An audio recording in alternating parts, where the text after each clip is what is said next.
Ayo King Boss of Machona Music. Ayo Guleti, Rasuro, Riginegi, Lila Boy, Dr. Ndema fans wangu Isalon Simsa. Yeah man, my chanzo. Yeah man, yachani machona. Zakatengele batenja simati. Teshirova ngoma teshima vati. Ndikapfeka suti ndichimwa koti.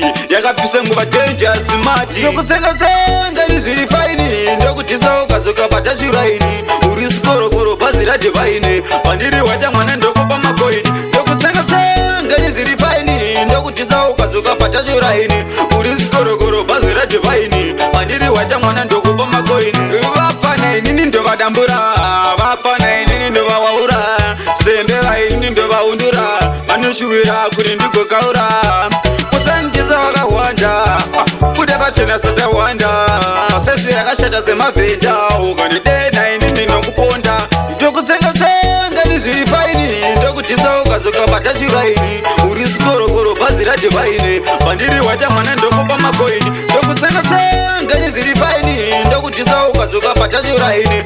Urisikoro bhazi radhivaini. Pandiri wacha mwana ndokupa makoini. Imatsakawa ndomarova nemukoti. Animbova kwate nekuti ndiri hoti. Pandakatenga ngoma vaiti ndiri mati. Pati nasu uro ndovadzosa kunge pati. Zvakatangira pamaigirezi. Ndichirova ngoma ndiri mubhesi. Ndisingazive ndichapinda jozi. Ndotenda mapanzi mandipa chanzi. Ndokutsenga niziri faini. Ndokutisa ukazoka batashiraini. Urisikoro bhazi radhivaini. Pandiri wacha mwana ndokupa makoini. Ndokutsenga niziri faini. Ndokutisa ukazoka batashiraini.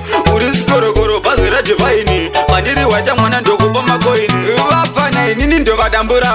Vapana inini ndovawaura. Sembe vaini ndovaundura. Vanoshuwira kuti ndigokaura.